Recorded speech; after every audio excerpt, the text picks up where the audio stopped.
I keep doing that. August 24th, work session of the Tualatin City Council. Good evening. I wanted to let people know, just in case they might be hanging around for the 7 o'clock meeting, I'll do this again at the City Council meeting, that our hearing on ordinance number 1442.20 has been postponed for the time being, and it will be rescheduled at a future date. But I'll make that announcement again at the City Council meeting. But if you're anticipating hearing that tonight, you will not. All right, going on to our first agenda item for this evening. It is the City of Tualatin comments on ODOT's I-205 tolling alternative study in the National Environmental Protection Act, NEPA, everybody's favorite little acronym right now. And I'm assuming, is that Garrett and Aquila? Yes, you are correct. Welcome. Thank you. Thank you. Aquila, do you want to? I have the presentation up, or do you want to start? Yeah, go for it, please. Okay. I'll just have to be enabled here in a second. All right, there we go. Okay. Can everybody see the presentation? Yes.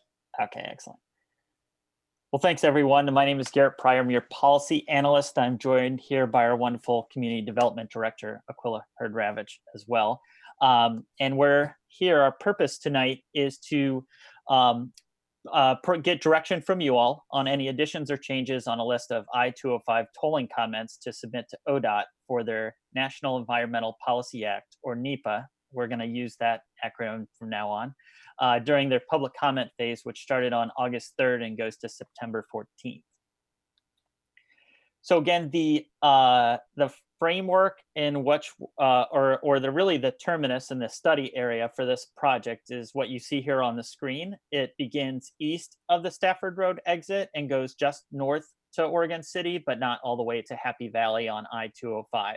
And really, that's the direction that ODOT now has determined is where they're going to study for the project.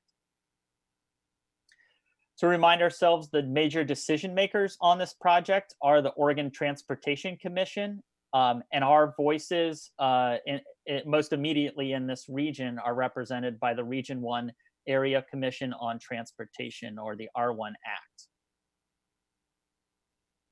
And so I just wanted to pause and take a few minutes to talk about what I think is going on and where, because the last few times that ODOT has come to present to council, we have a lot of questions and concerns, and I feel like we're not getting a lot of answers to those. And so I wanted to pause and walk through a couple of minutes on why I think it's not just us that are asking these questions and then not getting answers, but I think at these presentations I've seen around the region, a lot of people have a lot of the similar concerns and questions and problems with it. So what I think is happening here is, and the project director, Lucinda Broussard, has mentioned this, is that this is one of the first projects in the country where they're really trying to take on an equity, and especially specifically a racial equity lens into tolling.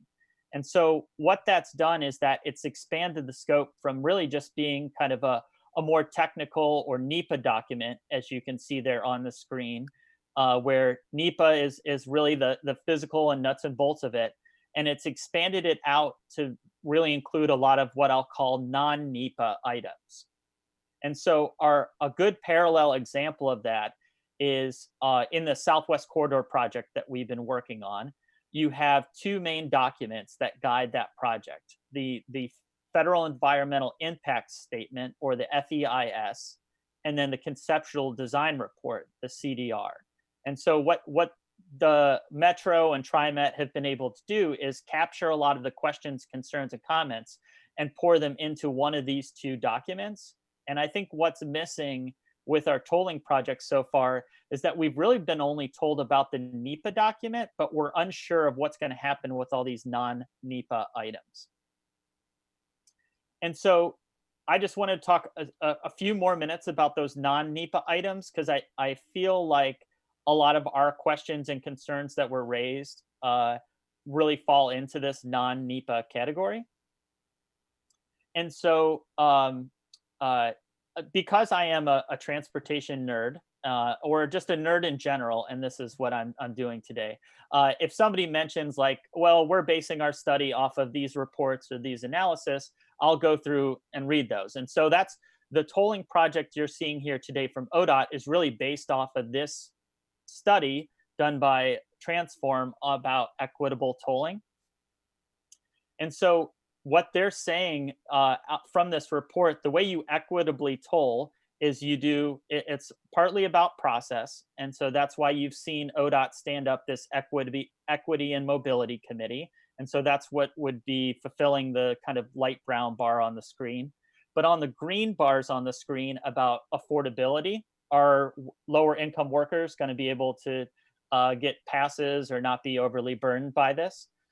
Will this get people to the places of education or jobs or to their homes where they need to go? Opportunity. But then also looking at community health. What is this going to do to air quality and to health access and all that? And so this document, which is basically a best practice for this project, is saying that all of these factors need to be included.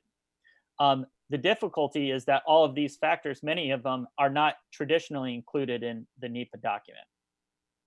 But just to give and I'll just run through a few examples. So we've mentioned things about, well, could there be a way, again, going back to that example where if you were a minority-owned business or a lower-income business, could you get some types of subsidy or tax break for passing through that toll? And this document says yes, and there are examples around the country where that has happened.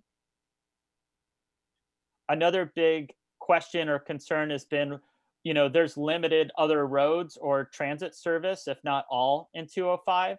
And this document says the way you equitably toll is that you pay for that additional service or you make improvements along those roadways. And finally, this document also has stuff to say about air quality. Because if there's more congestion now on local roads, those local roads are closer to homes than if cars were being congested and emitting fumes on the highway itself. And so it looks at what are ways where transit or other things that could be done that would minimize those impacts to neighborhoods. So that's back to kind of where the project though is being communicated and where it's at now. It's still very much it's heading into this first part of the NEPA phase. And again, as you can see, this environmental review, it's starting here in 2020, but it's going to continue all the way through 2022. So there is a bit amount of time. But my hope is that by gaining better understanding about some of those non-NEPA items, we can start to advocate more for where are documents, if it's not going to land in this report, where else is it going to land? Where are we going to be able to point to? And so for the NEPA document specifically, I'll just raise up this. There are a lot of goals and objectives, and there's a purpose and need statement. And at least for the federal government and what they see as very important is the purpose and need statement. And so for this specific comment period, I think it's fine if we should communicate comments that are kind of traditionally NEPA and traditionally non-NEPA. But I think we really need to focus in and make important the comments that we have for the purpose and need statement, and then also goals and objectives. And I think you've seen those reflected in the letter. And so this is mainly just contact information for the project that I included in the PowerPoint. So if people were watching the presentation, they would know where to connect into it. And we've been pushing it out through our social media. And I plan to send some emails to our CIOs and other groups later this week. And so just to give you a brief recap of what the comments as they stand today are, we're looking at 8 total comments. So number 1 is that we would like to see revenues from this, if they're collected in this corridor, that they stay in the corridor for investment. We're looking to fully account for the quality of life impacts on tolling diversion. That's to our businesses, our workers, our neighborhoods, air quality, health, environment, and transportation. We need to, like we talked about, and that's in that best practice manual, look for increased services and transit to serve areas that are underserved, like the Borland Road area. Kind of just some technical pieces. If in reality I-5 and 205 are going to be tolled, the model should reflect both of those being in place. That we shouldn't just be looking out 5 years, but we should be looking out further on what are the longer term impacts of this. And then really kind of bringing the health and equity piece up to the forefront of this study. I think raising that question of where will those non-NEPA items that we care about, where will those be addressed? We've heard from you all the desire and kind of the question of why is this area just picked out? Why aren't we looking more regionally?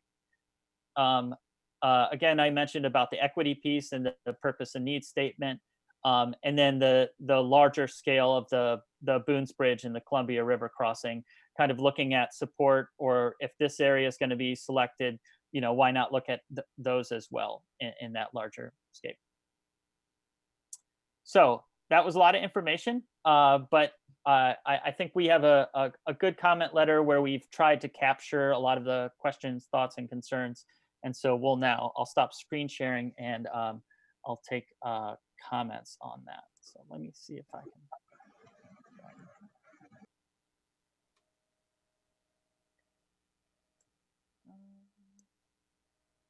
Stop share. There we go. All right. Thanks, Garrett. Thank you. Before we do questions, I just wanted to reiterate something Garrett's mentioned, that I know he's been on more of these presentations than I have, but I think I've been on 3 of these in the last week or so.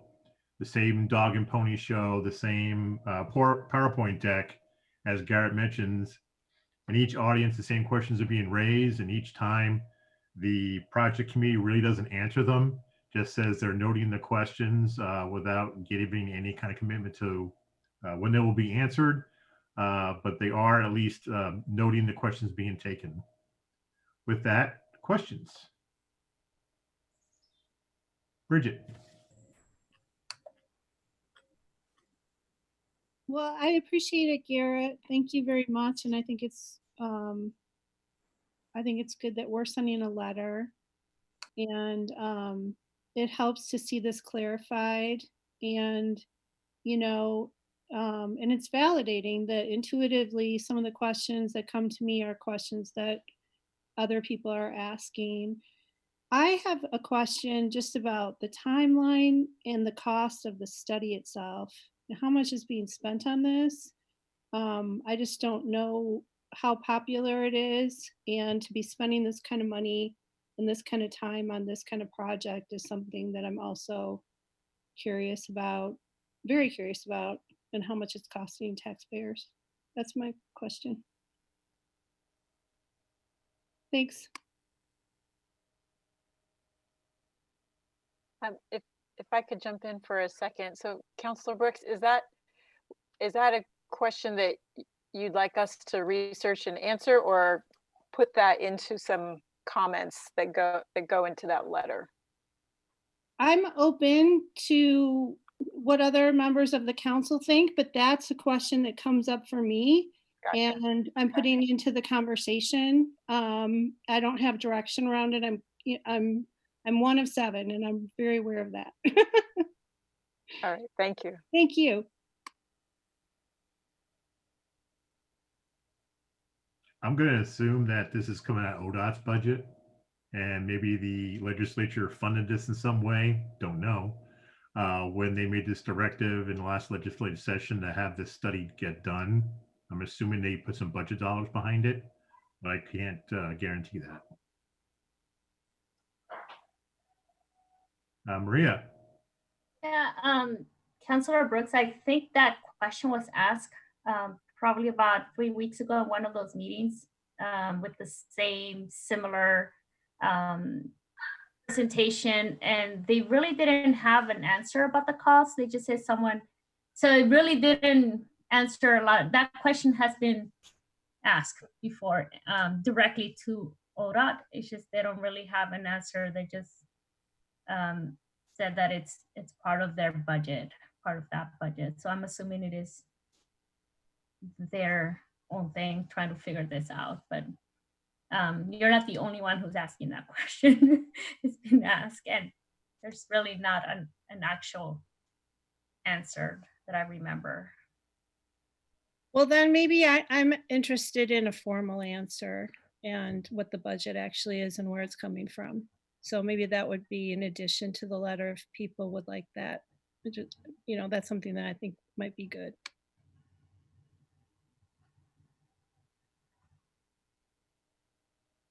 Okay. I'm fine with that, adding that to the letter. What do the folks think?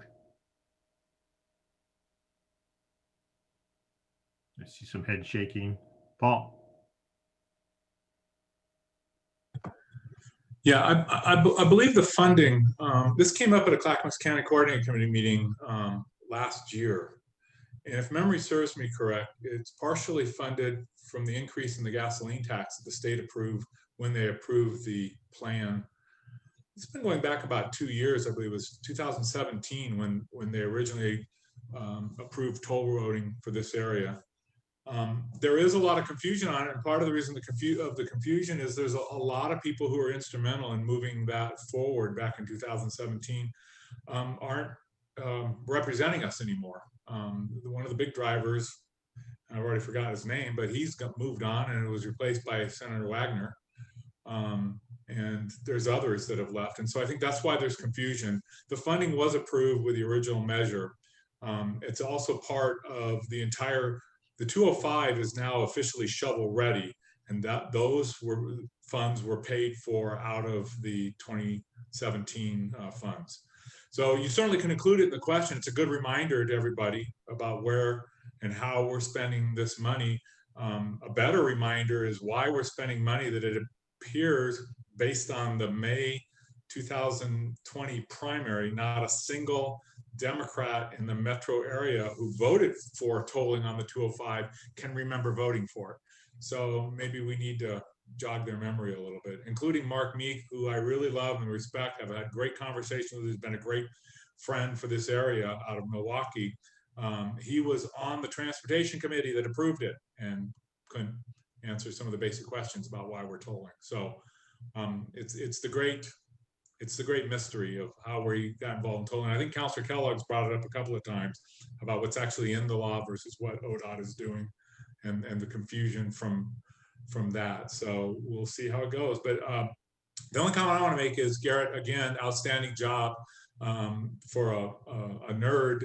You're pretty nerdy, and I certainly appreciate it. I appreciate all the hard work you and Aquila put into it, all the work you guys have done into basically collecting everybody's comments that we've made over the last 6 months and identifying that and putting it into a great letter. My only comment, my only typo on the letter was the signature. I wasn't sure if it's supposed to be common mayor or if it's supposed to be like mayor city of Tualatin or something. I'll leave that to Frank. Anyway, great job, Garrett. Thank you very much for the presentation. Other questions, comments? Robert.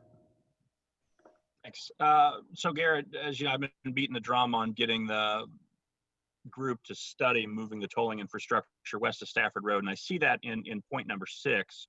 The last response I received from ODOT was that, well, that's not in the project area. There aren't going to be any improvements there, so we can't put any tolling infrastructure there. But if you'll remember, the two alternatives they recommended studying, 3 and 4, were piecemeal tolls. They weren't the entire length of the improvements.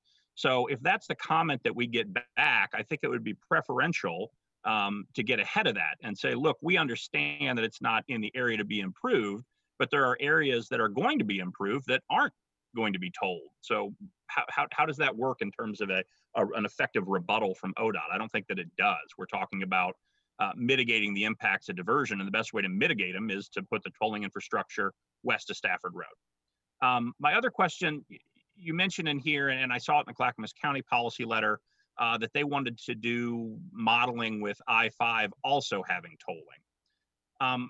But that, to me, is sort of upside down, because their project right now is just to toll I-205 first and then wait to see what happens. But I'm wondering, have they done any analysis on what's going to happen to I-5 and 84 if they toll 205?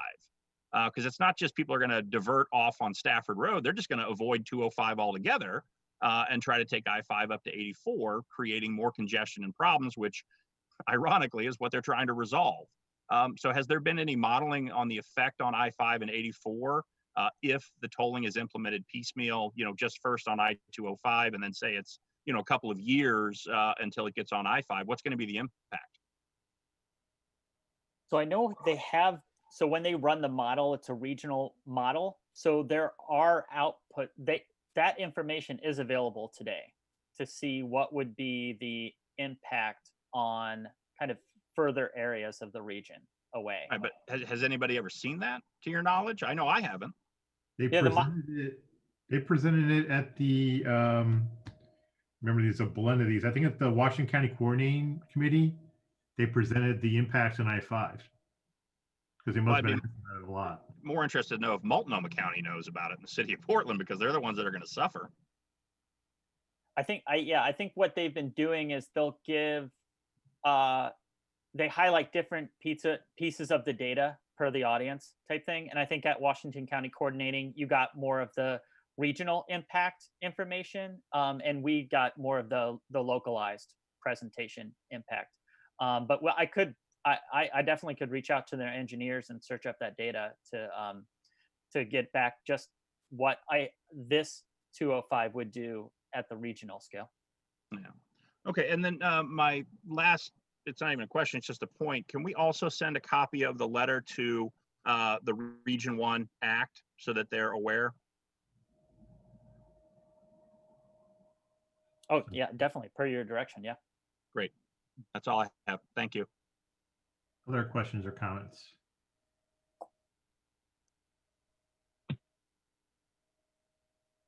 Nancy. Thank you. I have two questions. The first question is, they talk about the modeling and what this would look like, but I'm assuming a lot of this work was probably done pre-COVID. And so I'm wondering what kind of adjustments are they making when they're looking at modeling for use and how much traffic is going to be using 205, given no one has a very clear idea of what a post-COVID world might look like and how the amount of commuting is going to be cut down, and a lot of people are going to be working remotely more so than ever before. How are they taking that into effect? And how are they, adjusting their modeling to take that into account? So that's my question. And then my second question is about the anti-tolling group that's trying to get something on the ballot, I think early next year, to force projects like this to go to the voters. Provided that something like that made it through, would it be able to stall this project or slow it down or have an impact, or would this sort of be grandfathered in as already having been going prior to the ballot measure passing?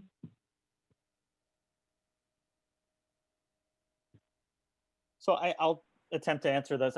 For the first one, will this take into account like post-COVID traffic conditions? And so because that, we haven't got to that time in the future and we haven't been able to measure that and then put that measurement into some type of model, then no. And I haven't seen any type of like adjustment to the assumptions that would say that, we're assuming like a increase of 10 or 50% in at-home working, and what does that do to our transportation system? I think that's a real unknown. I would suggest that could be definitely a comment we could add to the letter, that we should continue to monitor traffic levels and make sure those assumptions are included in the modeling as this goes forward. And then to your second question, it's going to all be up to, how is this petition written and what does that do with the law and all that. So that's a real undetermined. I will say from a federal process, if you get to a record of decision or a ROD, and if you go back to that timeline document that they have there, that's a big step. And a lot of times where we've seen in federal projects where, you know, a petition comes up or funding doesn't come through, if a project has gotten to that ROD stage, it's much easier to pick back up again and move forward. But if it hasn't gotten to the ROD stage, then it really, you almost have to start back over from the beginning. Other questions or comments? Scanning my little screens here. I'm not seeing hands up, so I just have a couple things. I just want to thank Aquila and Garrett for running with this thing. There's so many meetings, and as Garrett mentions, each meeting you learn something new based on the audience. So it's a good thing we're covering multiple meetings. This way we can assemble all the information. I appreciate the letter. I think it's a good letter. I like how it dovetails with the Clackamas County letter. One thing I made a point of in the meetings I've been in is bringing up the transit options. And the thing I hear back from them is that they have a transit subcommittee who's looking into that for the lack of options in this area for the tolling area.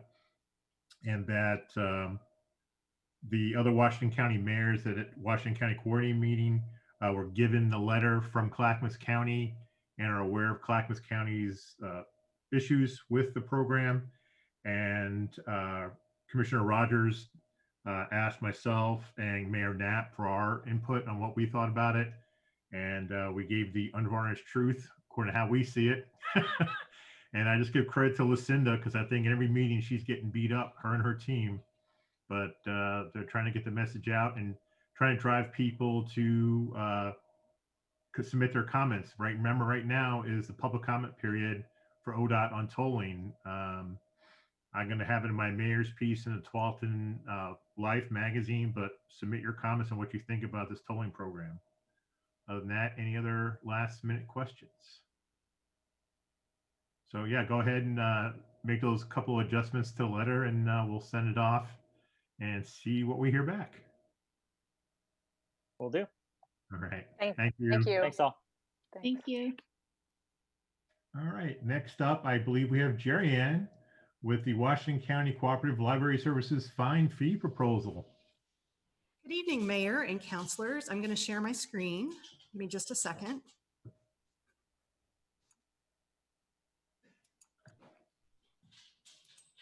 All right.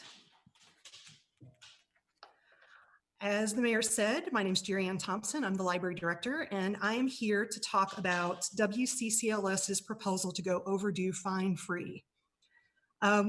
What WCCLS and library directors developed this proposal to support local and countywide equity goals. Under this proposal, library patrons will still be responsible for materials that they do not return to the library, and they will be charged the replacement cost. So we will still have a way to recover for lost materials. Historically, libraries have assessed overdue fines to encourage the on-time return of library materials. However, no current data shows that overdue fines achieve this goal. Instead, evidence from the past decade shows that overdue fines keep people away from the library. By eliminating overdue fines, we can reduce barriers to library usage for historically underserved communities, increase the return of overdue materials, increase staff efficiency, and free up staff time for more positive interactions with library users. Research shows that communities of color are more likely to be impacted by unpaid library fees and are more likely to have a suspended library card because of unpaid fees. Fines disproportionately affect individuals and families with low income. Studies show that patrons accrue overdue fines at similar rates, but those who are experiencing economic hardship often have a harder time paying. When San Francisco conducted analysis of the impact of late fees, they found that neighborhoods that had exhibited the highest level of economic stress were also the locations most impacted by library fines. Chicago found similar results for their city. In San Diego, nearly half the patrons whose accounts were blocked by late fees lived in 2 of the city's poorest neighborhoods. By eliminating overdue fines, we are removing a significant barrier to library access. Taking this action supports the Council's 2030 vision of an inclusive community that promotes access, diversity, and equity in creating a high quality of life for everyone, as well as county-wide equity goals.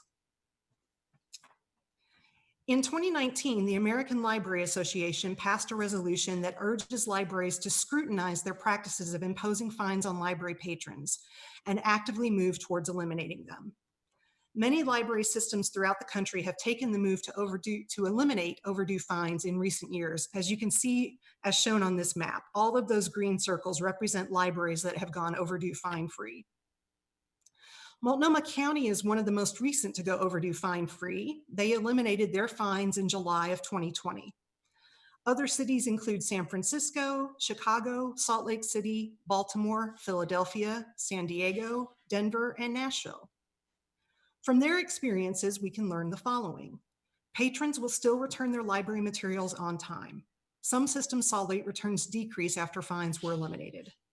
And eliminating overdue fines may actually lead to increases in library card adoption and library usage. Other library systems that have eliminated overdue fines have experienced these positive results. Because of the COVID-19 library closures, WCCLS has temporarily stopped assessing overdue fines as of March. This will continue at least through the end of September. It's important to note that library fine revenues have been decreasing in recent years. Part of the reason for this is that WCCLS discontinued fines on children's items in June 2017. Another reason for the decrease is the growth in ebook users. Last fiscal year, Tualatin collected $17,500 in overdue fines, and that's about 2/3 of what we assessed. This amount represents less than 1% of the library's budget, so we believe that we can absorb this loss of revenue. This proposal also calls for waiving overdue fines that are currently on patrons' accounts. For Tualatin, 9,233 individuals would have $120,000 in fines waived. And it would mean that 845 patrons who are currently blocked would be able to use the library again. And we would look for creative ways to welcome these users back to the library. You can also see what the impacts would be countywide for this proposal. At their August 4th meeting, the Library Advisory Committee voted to support this fine-free proposal. The next step is that the WCCLS Executive Board will vote on the proposal in September. The Executive Board is comprised of the Chief Executive of each library municipality or nonprofit, and Sherilyn Lumbos is our representative on the Executive Board. After their vote, the proposal will require the approval of the County Board of Commissioners, who will consider it later this fall. With that information, I am happy to answer any questions that you may have about the proposal. Question? Wait for people to pop back in. Robert. Yeah, thanks, Jerry Ann. One of the things in the presentation notes that patrons will still be responsible for materials not returned. What's the tipping point there between it being 90 days late or 120, or when do they say, you know, you've got to pay for the materials? It's after it goes 21 days overdue. So then at that point, we send out a bill. It's an automated system that sends out a bill. And if the patron returns the item, then those charges drop off their account. Okay. One other, I mean, I think from an equity basis, this is a great idea. So I'm more concerned about it from the financial part. I understand that you've had this review. One of the data points that I'm a little confused about is that 9,233 people would have $120,000 in fines waived, but only 845 have accounts who are currently blocked. Is there a fine amount where you get blocked? Yes. So once you're over $50, wait, I believe it's $50 in fines, then you're blocked. Your card is blocked and you're not able to use it anymore. Most people fall in the bigger bucket, and I fall in that bucket too. So I almost always have $1 or $2 in late fees floating around on my library card. Even though I'm at the library all the time, I can't manage to get my things back on time. So for people like me who run a few days late every now and then, that would just come off the account. And that's what those 9,000 users would be. Okay, and then just, I know it's a extremely difficult time with the library being closed and everything else. Is the number of fines, at least under the former regime, or I suppose the current regime, is that just astronomical at this point, or are you just not charging them at all? We're not charging them right now. So as of March, we turned off the fines in our system so that people wouldn't have to worry about it. We also have been extending due dates on materials. So materials that were checked out before the library closed are not due until the end of August. Okay, and then my last question's a little bit of a selfish one, but my kids participate in the OBOB competition. Are there still going to be some collections that are going to be required to be returned, or fines will be imposed? I know that one is particularly difficult because you only have so many copies of the books and everybody wants them at the same time. And I'm sure there are other examples. So can you address that? There might be a few. It probably would be things like our Library of Things collection, where they're very expensive and we want to make sure that those items get back to the library on time. For most materials, we would just monitor the usage, and if there's demand, we buy more copies. So we keep an eye on copies that don't get returned and we replace them on things that are high demand. Okay, great. Thank you. Maria? Yeah, is this only for those who are overdue on books, or is it all equipment? And because I know you people can check out other stuff other than just books. Right, it would be for any item in the library's collection, except for possibly the Library of Things. So it would be for DVDs and movies and audiobooks, anything you could check out. And you say after 21 days, that's when it goes overdue? That's when it goes lost, after it's been overdue for 21 days. And in that time, patrons get notices. So you get a notice a few days before your item is due to remind you that that's coming due. And then you get a notice after it's been overdue for about a week. And then after 2 weeks, you get another notice.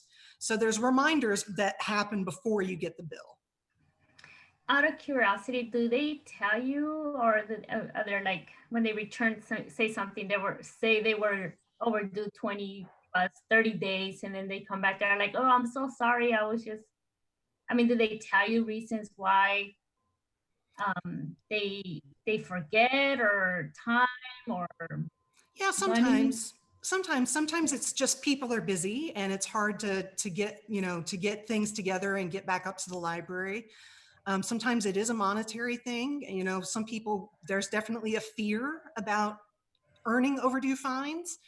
And that has actually stopped some people from just using the library at all, because they're so afraid that they're going to end up with overdue fines. They just won't check out anything. But what we find for most people is they just quietly return it. They don't want any attention drawn to it. They just want to go ahead and get it taken care of. All right, thank you. Other questions or comments? Paul?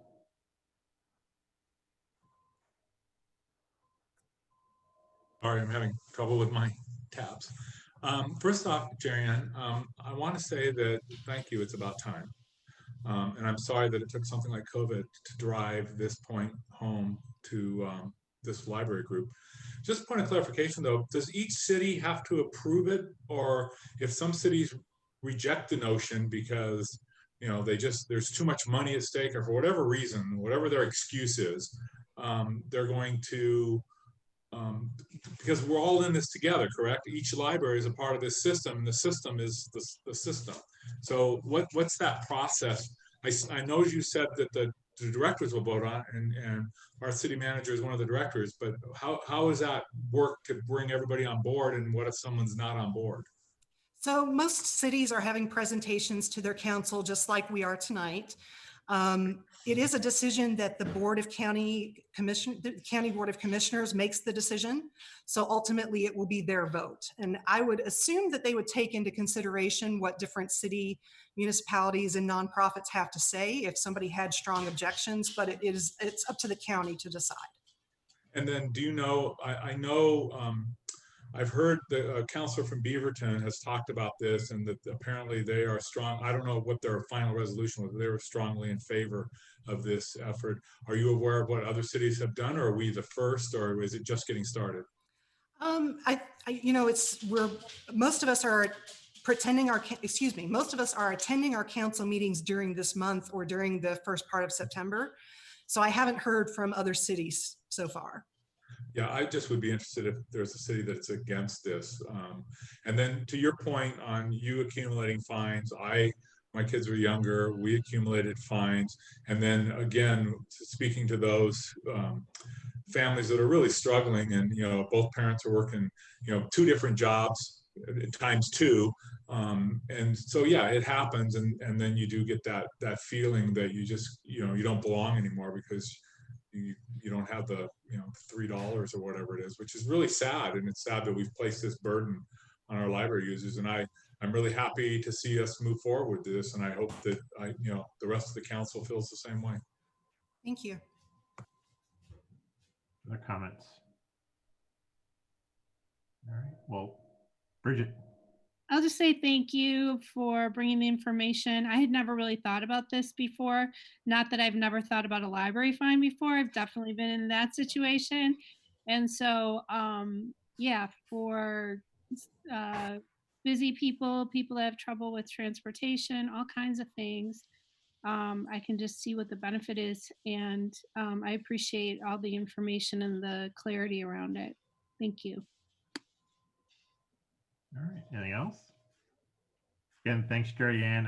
And as a former member of TLAC, if TLAC says it's good to go, I say it's good to go.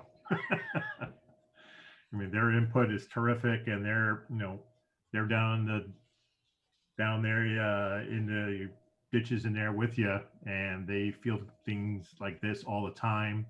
And so if they're all for it, we're all for it. And like Bridget mentioned, and you mentioned, yeah, I'm one of those people who had fines, thinking like a $1 sitting out there, but I used to cover it with cans, donating my cans. And then back in my TLAC days, I remember folks saying a lot of them found the books when they cleaned their kids' room. Also, they find books and they're like, uh-oh, and they return them. Or under the car seat. That's another common one. All right. Just one. Maria. Yep. Yeah, just one final thing. Can people who typically also, and I'm one of those individuals who have also, and I have no children, it's been me who's done, who forgets. But can they return them at another library just in case, like if they move around? Because a lot of the kids that tend to, some of us, when I was a kid, I remember moving around the city a lot, and it was that move that would move me just away even from that library that I was used to going to. So I'm wondering if they can drop them off at another library and then we can get it back from that library, or do they have that option? Yes, they can. You can return books to any Washington County library, and we take care of transporting them back and forth. And even if somebody makes a mistake and accidentally returns one of our books to a Clackamas County library, we have a system in place with them where we exchange those books back and forth. How about like Marion County or like another county? Like, I'm thinking of kids that might be, as life gets expensive in the metro area, they tend to go down south a little bit more. So maybe Woburn or Marion County, and they're able to return them in that location too? Yeah, usually if that happens, the library will just mail it back to us. So that's pretty common. Okay, thank you. Okay. That's good, Jerry Ann. Thank you. I really appreciate the support. This is something that library staff are very excited about. Good. All right. We got our full support.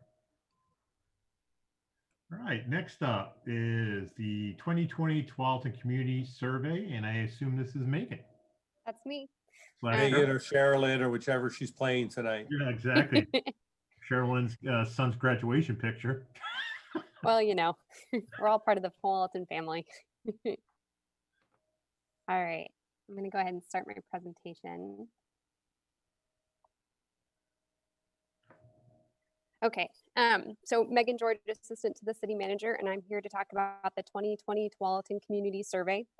So as you know, every few years we survey the community on a variety of topics. 2020 marks the 4th time that we've done this using the National Research Center. We previously conducted surveys in 2016, 2013, and 2010. In May of 2020, select households in Tualatin started receiving correspondence via mail, asking them to log on online to take the survey or to fill out a paper form and mail it back in. And in June, we opened up the survey via a web link to everybody within the community to participate if they so chose. Those results from the paper surveys and the electronic surveys were kept separate for reasons that I'll explain a little bit further on in the presentation. So tonight's presentation, what I'm going to do is review specifics of the survey and some of the key takeaways that we identified in reviewing the results. All right, so the National Community Survey is one of the products that the National Research Center does. It's a report on the livability of Tualatin. And so by livability, they mean things not just about what makes it habitable, but also what makes Tualatin desirable, somewhere that people want to live. So to get at this, the National Research Center uses 10 different categories that represent a community. And those are the categories that you see on the left of the hand of the screen. So things like utilities, the natural environment, health and wellness. Within each of those categories, a series of questions are asked to get at the overall and specific nuances of each of those categories. So the methodology. So the way that it works is that they take data from the census across the city, and they mail out surveys to a random sampling of 3,500 households. In that mailing, we had about 3% that were undeliverable, meaning they returned back to the office because either the addresses were changed or different, or there was nobody residing at that residence any longer. And of those 3,500 households who received a copy of the survey, 570 were returned, which represents about a 17% response rate. We found that the margin of error was plus or minus 4%, which is better than it was in 2016. I think it was 5% at that point. And the way that they collected the materials is so each household received one survey, and they used a random selection method to figure out who within that household would complete the survey because they didn't want everybody to take a survey. And so they used what they called the birthday method. So it was the person who had the most recent birthday using the month and the day, not the year. They also used the 2010 census data to see what demographics of our community looked like so that they could then weigh the data to reflect that, assuming that they got poor response rates for certain categories within the community. The web survey results were consistent with the scientific study, and they kept them separate because they didn't have the same methodology involved. It was an open link, and they couldn't confirm who was responding necessarily and who had access to that information. So the results are kept separate for both of those. But what they did is they were able to go back through and look at that and find that it was more or less comparable with what they found in the scientific survey. So what's in the reports? So attached in your packet, there were 4 different reports that are currently in draft form. As I mentioned in the memo, we're not expecting significant changes between the draft reports and the final reports. But each of those reports has different items in it. So the community livability report is the one that we're going to use most often. It's the one that we have previous copies of on our website. And that's the one that the data from today's presentation includes. And again, it does not include the results from the web link survey. It's just the one for that 3,500 households that were originally mailed out. The second report is the supplemental online survey results, and that's what includes the data from that portion. I believe we had right around 500 people who responded to that as well. The next report is trends over time, which includes the data from previous surveys and this year's survey for Tualatin. So you're able to see the trends over those 4 years. And then the last report is the technical appendices. This is obviously the most robust report. It includes the raw data collected from each of those survey formats. It also includes the benchmarks, which is one of the highlights of using the National Research Center's survey. And that's that for everybody who completes this survey or a version of this survey, they put it into a database where we can then use comparable information across all of the cities or communities that participate. So we're able to see how Tualatin ranks according to the average for those 600 plus communities. In addition, we opted in to have a custom benchmark. So we were able to tailor the responses so that we could look at what it meant to compare ourselves with Western cities with populations between 10,000 and 75,000.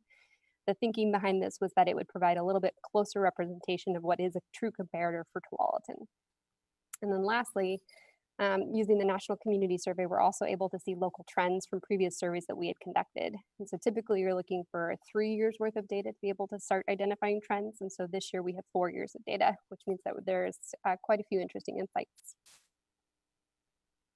All right, so this table right here is the table that you're going to see in the community livability report. throughout for each of those 10 areas, and then a few other categories at the beginning of the report. So this table itself shows a summary of each of those 10 sections. So you can see the first word is the overall economic health of Tualatin, or the overall quality of transportation system in Tualatin. And if you look over to the right, the 2020 rating is going to be the percent of respondents who found that fill in the blank was excellent or good. So for economic health, 83% of respondents felt that the economic health of Tualatin was excellent or good. The change 2016 to 2020 shows whether or not there was a significant change from the survey results in Tualatin from the last time we completed the survey in 2016. And then comparison to benchmark, this uses the national benchmark, so those 600 plus communities across the United States, and asks the same question: was there a significant difference between the average from Tualatin's 2020 rating and other communities across the United States who have conducted the survey in a similar time frame? So the symbols that they use, the arrow along the top, I'll see if you can see my mouse. So this means that the rating was comparable or within a 7% margin to the rate that Tualatin gave it in 2016. If there's a downward arrow, that means that it was either 7% or more or less than. So for quality of transportation system in Tualatin, while we scored comparable to how we had scored in 2016 at 60% ranking it excellent or good, that is lower than what we'd see nationwide, meaning Tualatin's transportation system and the perception of our residents is worse than what nationwide average would be. The arrow up means the same thing, only at 7 percentage points or more higher than what you would see. And so you can see if you look at the natural environment in Tualatin, again, at 91%, we scored comparable with how we had scored in 2016, but that is significantly higher than the national average, which for many of you is probably no surprise. A few other notes: the little star or asterisk means that there was not substantial data for them to be able to make a determination, and that could be for a few different reasons. Perhaps the question didn't exist the last time they did the survey, or it was worded slightly different, or there wasn't enough people who had responded to that question.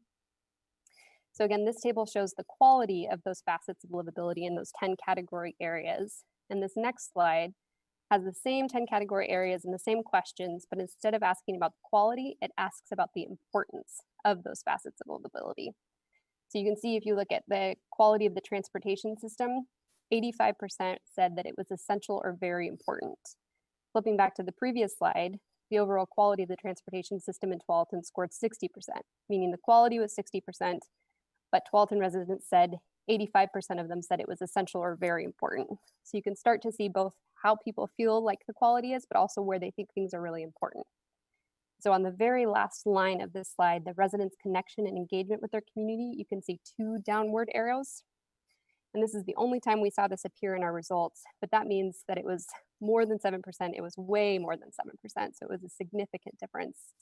And we scored 64% on residents' connection and engagement with their community, meaning 64% found it essential or very important. And what we ended up seeing with that is that we scored very low in that nationwide, meaning Tualatin residents felt it was less important than other communities on the West Coast and across the nation. All right, so I did not include any more of those tables throughout this presentation, but what we did is we took some key takeaways, combining the statistics from multiple categories sometimes to make a point. So these are along the left-hand screen. Those are the key takeaways that I'll go through for the remainder of the presentation. So first, we found that quality of life in Tualatin is really high. As you can see by those percentage points, they're quite high for a variety of categories that all fit within quality of life generally. So you can see 92% it's an excellent or good place to live. 92% would recommend living in Tualatin. A good place to raise children. They would rate their neighborhood as an excellent or good place to live, and rate the overall quality of life as excellent or good. So for this area of statistics, we found that the responses were quite similar to that 2016 and in previous years, but as you can see, they're quite high overall. Next, we found that residents value city services. So customer service scored 87%. When we looked at the custom benchmark, so just those cities on the West Coast within 10,000 and 75,000 population, 64 cities used a similar question in the recent surveys, and we scored 6, which is really, really high. In addition, we scored high on the quality of service provided and the public information services. So in the bottom, there's a bunch of different departments or functional areas that the city provides. It's not inclusive of everything that was included in the survey or that the city does, but just a few highlights that I'll pull out from that. The drinking water, sewer, storm, and street repair all scored higher than the national benchmark. In addition, the library scored a remarkable 95% satisfaction rate, rating it excellent or above average. This is one of our highest rankings across all of the questions that were asked in the survey. Next up, the trust in Tualatin city government is high. So governance was not one of those 10 facets of livability. However, it was included as a separate series of questions because it gets at information about the city organization specifically. And some of the things that we pulled out of that section were that 72% said the city is excellent or good at generally acting in the best interest of the community. Looking at just the custom benchmarks, so those West Coast cities, 49 cities asked a question like this one, and we scored second. Spanning out to look at the national average, there were 278 cities that asked this question, and we scored 37th. So really, really high. We saw the same trend when we looked at the question about the city being honest. We were second out of 50 cities on the custom. And then also looking at treating all residents fairly, we were first out of 50 cities on the score for this one. So next up, Tualatin moving forward is seeming to have an impact. So this one is kind of interesting. So you look at the rate that traffic flow on major streets scored 30%. That seems kind of terrible. 30% is not a very high ranking, particularly when we compare it to some of our other scores. When we look at the national benchmark and even the West Coast benchmark, it is low for those as well. And in some cases, it was significantly lower, so meaning 7 percentage points or more. However, when you look at how Tualatin has scored this in the past, there's a 14% jump from 2016. We saw the same thing looking at the ease of travel by car, which jumped 16 percentage points. And we also saw that in the overall quality of the transportation system, which was a 6% jump from 2016. So it is seemingly plausible to expect that while our transportation system is still scored relatively low, overall, people are noticing some improvements that may be related to Tualatin moving forward, which, as you know, the bond passed in 2018. And I think we've got 7 or 8 projects completed and many more underway currently. One of the other things that we speculated was that CERT may be having an impact. So in the safety section of the survey, they ask about the emergency preparedness of the city.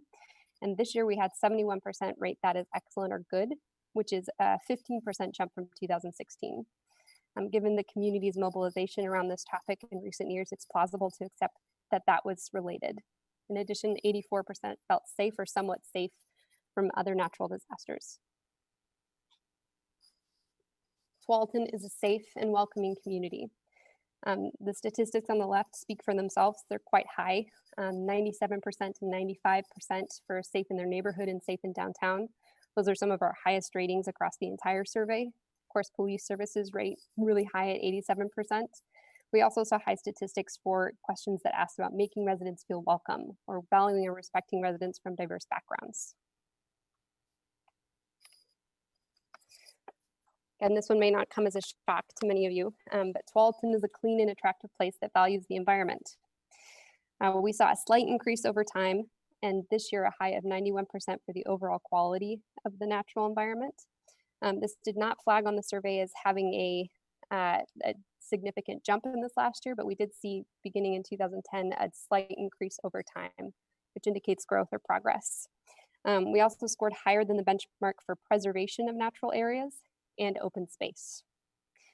In this slide, I also included information on the cleanliness and street cleaning operations. Our street cleaning operations scored 84% as excellent or good, which is higher than the national benchmark.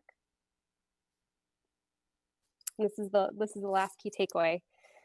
So there were a few things that also seem to be top of mind, which are topics that the council and community has talked about many times. The first is housing.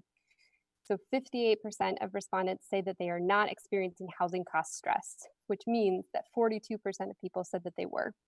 As we know from our work, our community development department's work, 37% of Tualatin residents experience housing cost burden.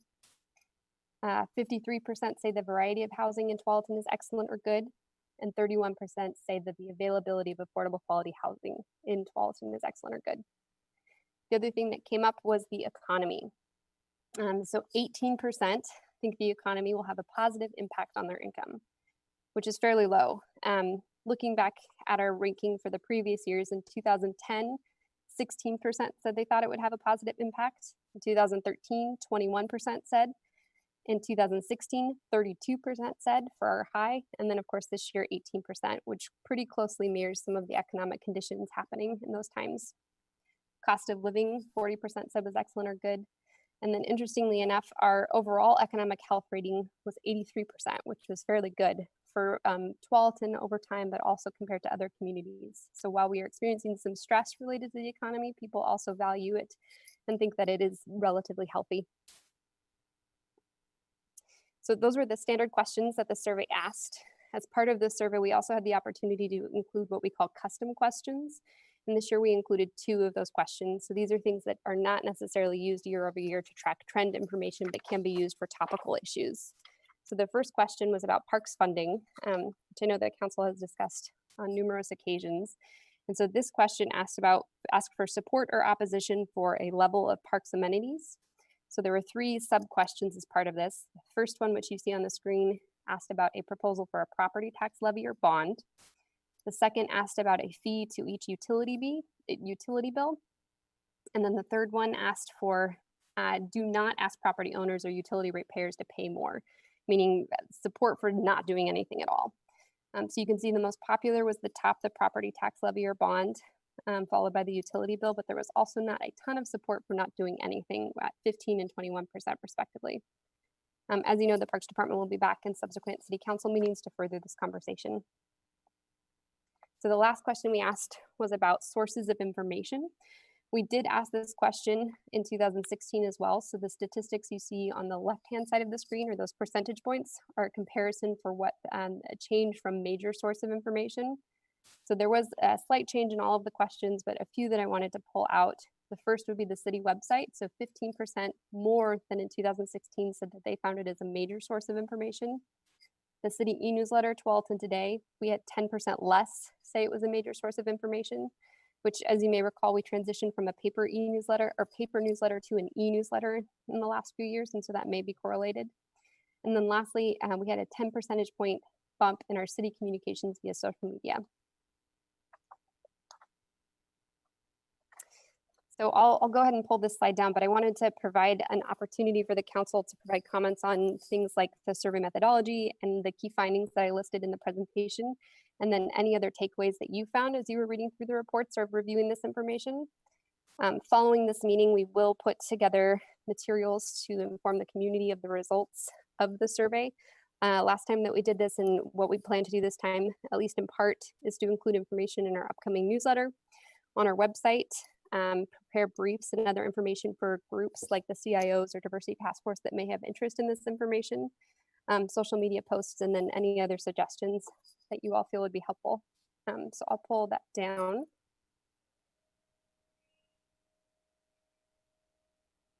There we go. All right. Questions or comments for Megan? People start popping back. I see Bridget first. I had oops. Sorry about that. I had a weird question, I think, just about in the very beginning, you had talked about how you get the households. Mm-hmm. And that it was through the census data. So my curiosity, does it have to be the same people? Does it have to be a resident that's lived here 10 years? Is really my question. Yeah, I think I misspoke on that. So the information, the address information came from the post office. They were able to procure mailing lists from that. They used census data to inform the demographic composition of the city so that they would be able to know whether or not the results that they were receiving were representative. So the address information wasn't pulled from census data, it was pulled from the post office. Okay, that makes more sense to me, because I was like, oh my gosh, that's an interesting demographic right there. Well, it's very interesting, and thank you very much for the information. That's kind of thing that's, as a social worker, I like that kind of information. Thank you. Other questions or comments? Wow, quiet bunch tonight. Robert. Thanks, Mayor. Megan, excellent report. And I know it's excellent because when I went through all of the individualized data and made points, then I found those matching on your slide. So very impressive. A couple of things that I just jumped out off the page off me, and I don't know how much clarity you can provide on these, but one of them was surprising me. The quality of new development was down 12% in terms of citizen approval, resident approval of that. Is that a nationwide trend, or is that just something that's happening locally here? And do we know anything more about it? Sherilyn and I talked about that one specifically. Looking at the comparable information for the West Coast cities in the national, we didn't necessarily show up that much lower than they did. I think we were over the 7 percentage points lower, which indicates that maybe there's not a national trend. What Sherilyn and I had speculated is that it could be related to recent developments that were occurring and that have gotten a lot of publicity in the last few months, and particularly during that window of time that people had been responding. Also, Sure. Anecdotally, like looking at next door posts and talking to community members, it would seem that there's also a connection between traffic and development. And a lot of the concerns that people feel about new development is related to the traffic impacts. And our scores on traffic generally, as you saw, were quite low. And so that may be a relation. Okay. There were two that I noted that I'm guessing are COVID influenced. Public places where people want to spend time was down 15%, and opportunities for culture and arts were down 10%. Again, is that probably more relevant to the time period that the survey was taken than the opportunities that are actually available? That's what our thinking is for. I think the education, arts, and culture questions, we only had 2 years worth of data. They were new questions added in 2016, so we weren't able necessarily to go back and see whether the trend supported that this was just an aberration or whether it was indicative of something else. But we expect that likely a lot of those questions were impacted by COVID, but won't necessarily know. The other difficult piece is that they use a time frame for pulling out survey responses from other communities, and that time frame could have been within the last 6 months, so pre-COVID, and could fall during COVID, and so that obscures some of the benchmarking information. Okay, thanks. I was real happy to see the improvement in the traffic flow. And then thank you for calling out the CERT folks for emergency preparedness. That's great that we've got such a high increase there. The only other two that I saw that were concerning to me, residents' connection and engagement with their community was down 10%. And I don't know if that's a COVID influenced or something else. Do you have any insight on that? Not necessarily. We looked a lot at the relationship between those. There were a few questions in that area in the inclusivity section at the end, and then compared to some of the questions in the governance section, and then also the importance that the community felt of engaging residents' connection. And it's hard to say with certainty that any of it is connected necessarily, but there were some interesting alignment between really high trust in government and low value of community engagement, but then also lower participation rates in some of those more traditional things. Like, I think we scored below the benchmark on things like supporting candidates for office or other issue areas, attending public meetings, contacting city officials, and things like that. Our volunteering showed up low as well. So it's hard to say with certainty that any of those are connected, but there was some interesting correlations, or I would think would be correlated. Yeah, thanks for that. So, and then the last one, and this is just for everybody's consumption. I noticed that the vibrancy of the downtown commercial area, 23% of the population of the respondents rated that as poor. And for anybody who's filled out a survey, like, you really have to dislike something to say it's poor or, just worse quality. And so as we talk about urban renewal and some of the things that are possible over the horizon, I just want people to keep that in mind, that there's obviously, at least from a perception basis, improvements to be made. So again, thank you, Megan. Excellent presentation. Thank you. Other questions or comments? All right. Well, thank you, Megan. My only comment is I think these results pretty much align with our council priorities, and not to give ourselves too much of a pat on the back, but it looks like the 7 of us are very much aware of what our community is looking for, what they desire, and that we're trying to lead them towards being a better, safer community that has a vibrant business center. But some of the things that popped, I thought we all knew about, and we know about the downtown business center, and we know our police department is well liked. Our parks are well liked, and our employees are doing a terrific job. But it just was reassuring to see we're on the same track as the community, and that we're heading forward and making the city a better place to live for all our residents. All right. Anything else? All right. We're getting a little ahead of schedule. Terrific. Thank you, Megan. All right. So we're up to, that's, I think, our last item, correct? Let me shoot back up to my beginning. Yep. Any questions on the consent agenda tonight? All right. I'm not seeing any questions. So we'll start with our council communications. We have a little extra time tonight. Councilor Pratt is on vacation. Hopefully she's having a terrific time. So go ahead. I'll start off. Who's first here? Robert Kellogg. Thanks, Mr. Mayor. The one item that I wanted to make is something I mentioned at our last meeting. I was out again at the food pantry today to drop off some donations for neighbors and nurturing communities. And I'm not kidding you, the line was 25 cars long. So if you've got produce to donate, time to volunteer, they can certainly use your help out there in this difficult time. All right, thank you. Councilor Brooks.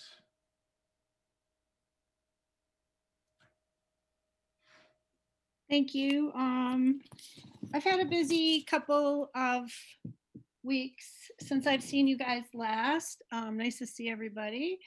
And I'll kind of go through real quickly. I went to the Preparing for Eviction Crisis seminar, which I found good. It was an introductory seminar.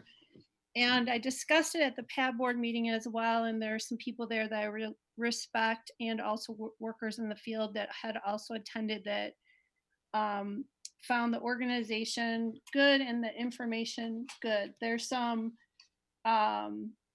serious outcomes that we're probably going to see in the next 4 months, as most of you probably already know. So there's a lot of statistics. And I think also when people are thinking, and when we're thinking about what we're going to do around our programming and helpfulness, understanding this needs, I think, is important, because it is different than the mortgage crisis, and people that rent are going to be, and people that are rent burdened already are going to be much more severely impacted. So there's a very terrible trend. It looks like this is a national thing, but just the first point they made: before the pandemic, nearly half of the 43.1 million American households that rent were rent burdened. 10 million were severely rent burdened. And they're expecting quite, I forget what the number was. I feel like they said 40% possibility of eviction rate. So I just wanted to put that awareness out there. And then they also had discussed about targeting. So targeting is difficult for help because of fair housing laws, but there are ways of targeting through zip code of where rent burdened people are, and understanding where our rent burdened people are in our community is important. And then finally, I want to say that there are some people that we see historically marginalized, such as elderly people who will have consistent income coming in, but people like single moms are going to be very affected, and women, so and other minorities. But I just wanted to kind of put that out there.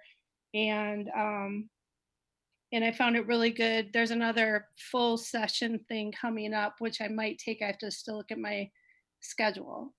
And then I went to the PAB board meeting, and we approved a new allocation program, and got a community action rent assistance program update. So they've done a lot of improvements to help take on capacity. So I just want to give big kudos. I mean, the numbers that they're dealing with and the ability to deal with it has changed dramatically over the last month. And they've been working really hard over there. So kudos to Community Action Network and good leadership in getting help out there. And the tentative schedule for the CDBG application process has also been released. And there's the proposal workshop's over, but the letter of intent is due Friday, September 11th. So if you guys are having communications with any organizations that are wanting to apply for CD Community Development Block Grant money, I have that calendar. Just let me know if you'd like it and I can forward it to you. And yeah, the targeting formula, I just want to say it because I liked it, was neighborhood, income, industry, and COVID-19 risk factors. So those were the 4 ways that they're finding they can target rent assistance programs, eviction prevention programs, and some of the other things that we had talked about with utilities, et cetera. And let's see. I went to the National Leagues of Cities Summer Summit. I don't know if anyone else went, but it was very low cost and low barrier since it was all online, and they did a really terrific job. I learned a lot of new information, and they always seem to put on a great summit. And I also wanted to remind people to turn in their census and to register to vote. So it's so easy right now to check your registration to see if you're registered to vote. But as we know, there might be a shorter turnaround for getting our ballots in. So making sure that you're registered and all set so that when it's time to vote, that you vote, and make sure to vote early. Use the ballot boxes if you can. And there was some confusion because the ballot boxes were removed to paint, but I think that they're back now. So people can feel comfortable around that. And that's all I've got. Thank you very much. Councilor Reyes.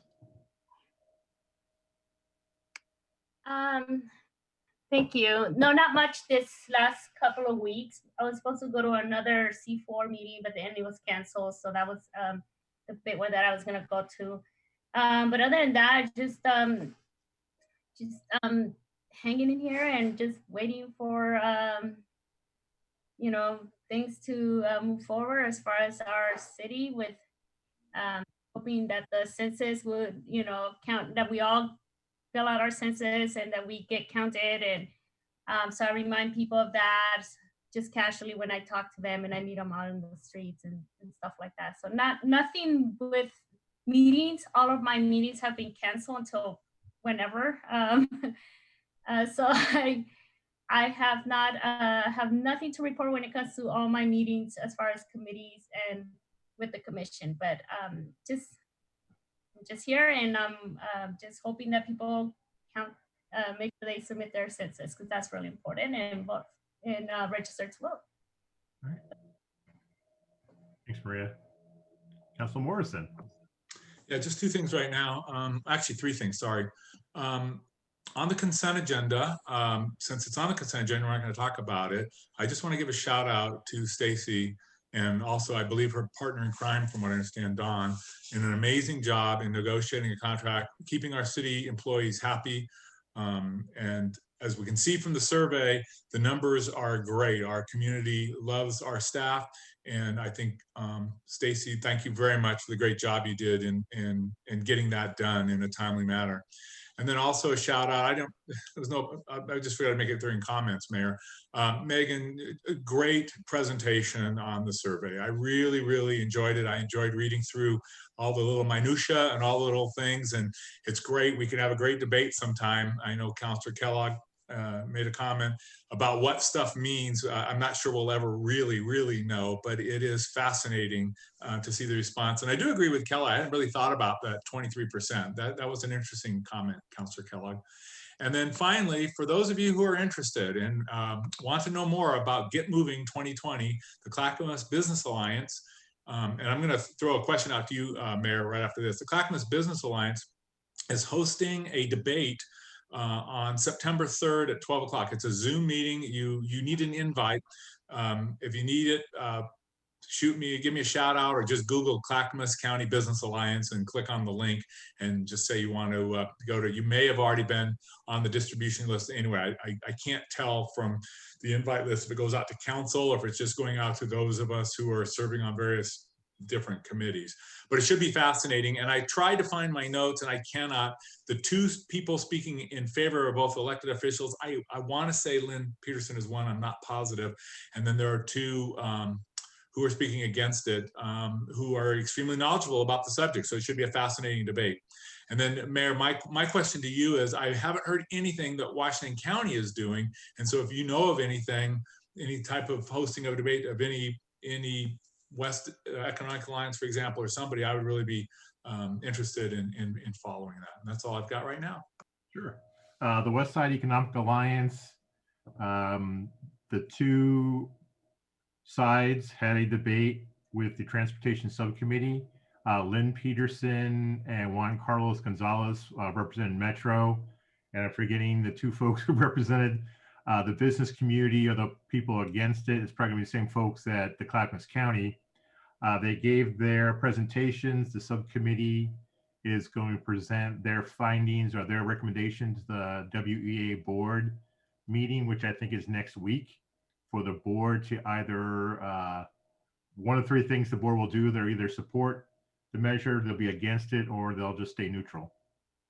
Last time the board talked about it, it seemed to me that they were going to stay neutral, but I guess I'll let you know next week. Does that answer your question, Councilor Morrison?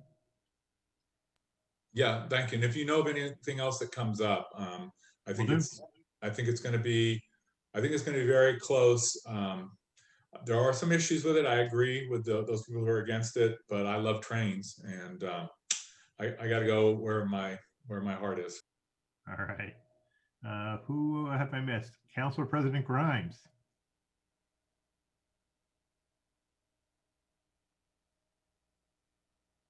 You're muted still.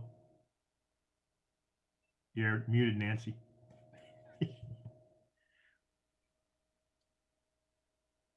I apologize. I jumped in with my mute. Hi, hello everyone. No, I haven't attended a meeting since last council meeting to share, but I would like to echo what Councilor Reyes was saying about please register to vote, and also please, if you haven't already, participate and complete your census information. One thing I did want to make a comment on that I was very disappointed in the survey that we did, one of the outcomes being people not feeling part of the community, almost like a sense of alienation. Maybe that's not quite the right word, but I think all of us are feeling a little isolated maybe right now, but just hoping that once we make it through to the other side of the COVID crisis and we start to get a little bit back to normal, that we could make it a priority to create some community events to kind of bring people together. Even if it's not something that we normally do, maybe we can make some special events and some special times to bring the community together, because it sounds like there's a lot of people missing arts and culture and concerts on the commons and all of those things that, you know, make our community special and bring everyone together and give everyone a sense of home and belonging. And I'd like to see us discuss, you know, events that we could do in the short term when that's allowable again. So that's all for me. Thank you. Thanks. Let's see, quite a few meetings the last couple of weeks. mentioned in earlier that I attend the I-205 tolling participating agency meeting, of which that was ODOT and the feds, where you put your hands up that you want to be a participating agency in the NEPA process. Myself, Garrett, and I believe Aquila attended that. So Tualatin is officially registered as a participating agency in the process for the I-5 tolling. The feds now know we're very much interested in this tolling project. On the 14th, the Washington County mayors, our virtual lunch. Sheriff Garrett and our district attorney, Kevin Barton, reviewed the incident, the use of force case that happened to Washington County Jail. They couldn't go into the specifics because it's still being adjudicated. But what they have done is done a review of what led up to this and how this might have slipped through the cracks, and they're making changes to make sure something like this doesn't happen at the jail itself with the jail sheriff employees, and that it doesn't happen in the district attorney's office, that it slips through the cracks and somebody who probably should have been charged a little while ago doesn't slip through, that person does get charged if they're abusing their use of force inside the jail facility. On the 17th, I mentioned earlier again too, the Washington County Coordinating Committee got to see the I-205 tolling presentation again. MSTIP money, that's the county money that pays for transportation projects. Nice set of money for matching dollars for safe routes to schools for several cities was approved.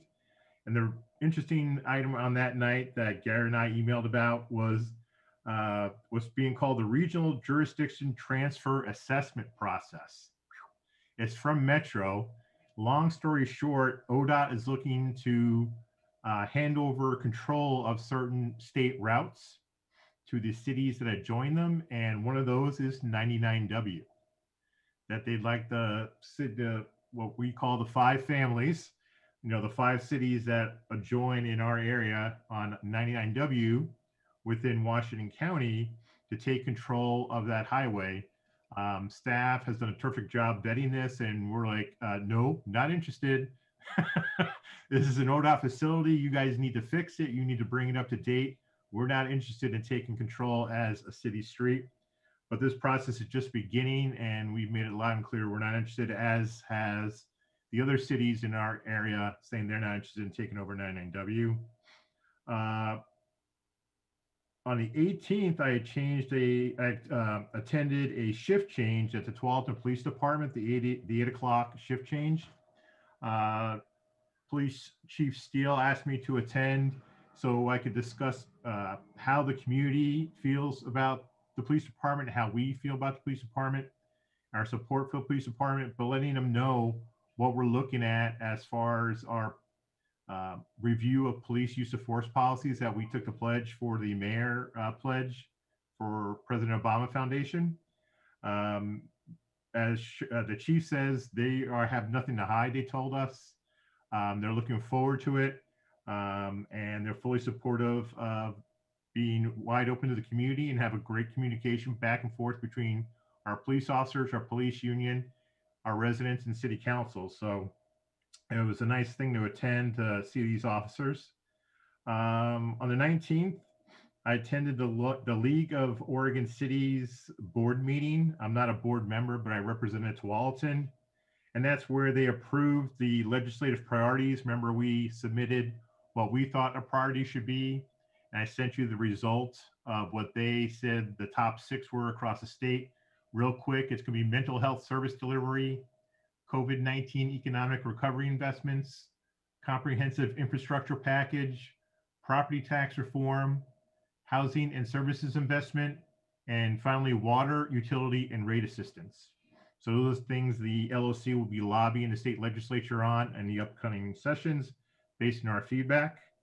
Then I attended another police shift change. I did that on the 20th, the 1 p.m. shift change, where I got to see both officers and non-sworn staff come in, and we chatted about the same subjects on how we feel and how we support our police department, and how, again, they are an open book and they look forward to the process to have a terrific community dialogue. And spent today out on the golf course. I wasn't golfing. The Tualatin Chamber had their Crawdaddy Open today, and my company was a whole sponsor. So it's a beautiful day to sit out there under our tent and talk to several folks we've seen in city council meetings from some of the bigger companies here in town, having a relaxing day playing golf. And finally, I just want to echo those folks who talk about the census and remind people that if you lost your paper census, don't worry about it. You can call the Census Bureau and you can take the census over the phone. They'll figure out who you are with a few questions, and you're not going to be talking to a person, you'll be talking to a machine. So you don't have to worry about giving away any private information. You can also still do it over the web. And so if you've lost that paper thing, never got it, and you want to complete it, just pick up the phone or go to the website and go to check out the census's website. That's all I have. Ooh, we're ahead of schedule. All right. Anything else? All right. So we'll start our city council meeting in about 9 minutes. So it's the same Zoom session. So just go ahead and mute yourself and take yourself off camera if you'd like. And we'll start up here in about 9 minutes.